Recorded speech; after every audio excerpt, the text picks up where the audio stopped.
Luna enters Pisces, and Sol enters Virgo. Today is an astrologic trip to the museum. Here's my reading of the Zeitgeist for Sunday, August 22nd, 2021. Ciao! Virgo Mars in his trine to Taurean Uranus and Quincunx to Aries Chiron, exactly BiQuintiles Aquarian Saturn in his grand trine with Libra Venus and the Gemini Dragon's Head at 6:04 a.m. Greenwich Mean Time. Well, if you're looking to create a new routine or a new habit, now is the time. Right now, everything, and I mean everything, is working in your favor, at least in respect to new and productive habits and routines. Mars exactly trines Uranus at 7:38 a.m. Can't think of any behavior you'd like to change or any habit you'd like to start? Expect to surprise the hell out of yourself right now. Expect some unconscious force to take over and serve up a super healthy routine that's easy peasy to follow. The Aquarian moon conjuncts Jupiter in his opposition to Leo Sol at 8:19 a.m. Whoa. Expect a guru to show up and give you all the motivation and instruction you'll ever need. Luna opposes Sol at 1:02 p.m. and goes void, of course, for 41 minutes. Well, this full moon in Aquarius, it's all about being in the front row and asking cogent questions that surprise everyone, including yourself.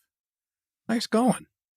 You know, those are the kind of questions that clarify everything and really get the ball rolling.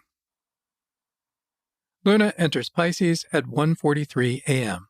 and BiQuintiles Venus at 4:34 p.m. Well, this is interesting. Consider it an astrologic trip to the museum. There are serious answers to be found in museums. All you have to do is go and look, and then let your intuition listen in on what the art is telling you. Luna Quintiles Uranus at 6:38 p.m. You can also expect to get answers from other forms of art and other venues. Any place that gives you forms that you can see or hear or touch or taste or smell, you get your choice today. Personally, I love looking at things, especially sculpture, from all different angles. You know, they're practically infinite. Sol, in his waxing biquintile to Capricorn Pluto, enters Virgo at 10:35 p.m. You know, I really like the aspect of Virgo that makes it a sign of the critic and criticism. Having a sense of the ideal and seeing how and where a work of art meets or exceeds or even falls short of that conceptual and ridiculously personal framework.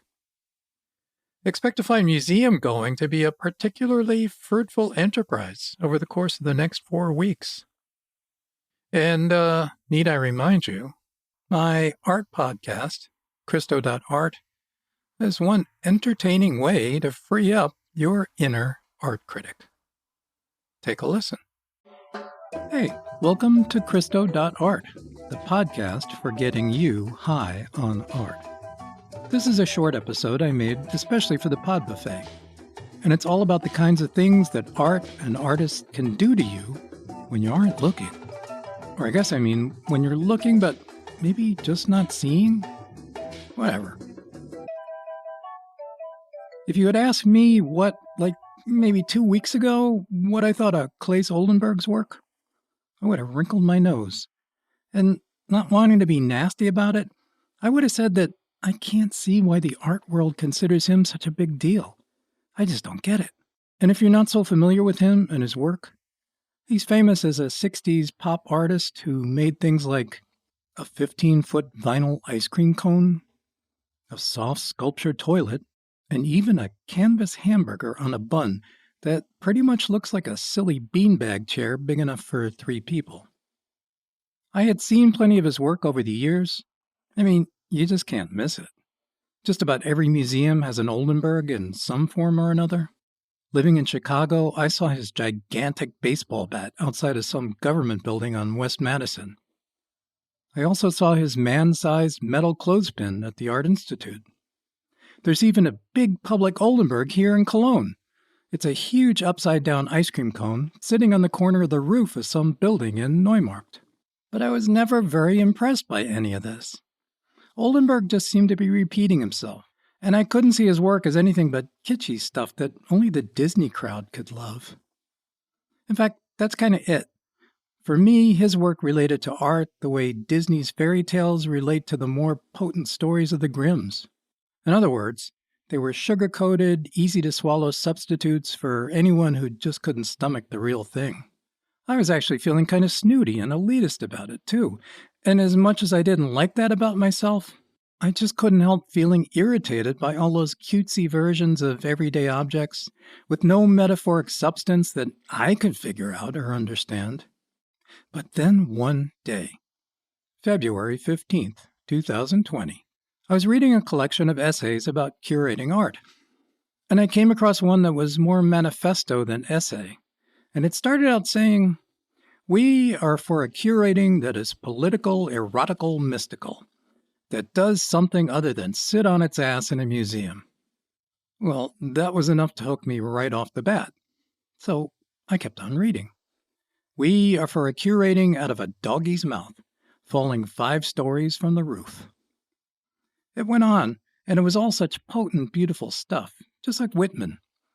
So I started wondering who these people were, because I knew I needed to know them better.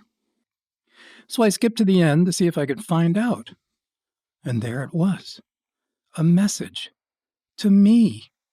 It said, "This is a free interpretation of Claes Oldenburg's text, 'I Am for an Art,' which he wrote in 1961.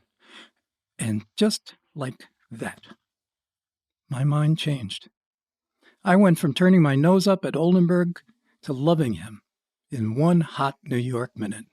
And when it happens that way, when your mind shifts on a dime, you may be all full of cliches, but that moment is as bright and clear and memorable and poetic as anything that's ever happened to you in your entire life. And I may never be able to put that moment into words that are worthy of it. All I can say is that I suddenly realized, whatever I thought I knew about Claes Oldenburg, I was wrong. And I was so very happy to finally know that. I mean, what else can you say when an artist says, "I am for the art that a kid licks after peeling away the wrapper. I am for art that is smoked like a cigarette, smells like a pair of shoes. I am for art that flaps like a flag or helps blow noses like a handkerchief. I am for art that is put on and taken off like pants, which develops holes like socks, which is eaten like a piece of pie, or abandoned with great contempt like a piece of shit." Man, oh man, how can you not be for someone who makes you change your mind? Without even trying. Just by making art. Well, thanks for listening to this episode of the Pod Buffet. You can find my podcast at kristo.art, kristo.art. I'll hope you check it out. Well, thanks for listening. Have a great day, and I'll see you tomorrow. Alrighty then. Ciao a tutti.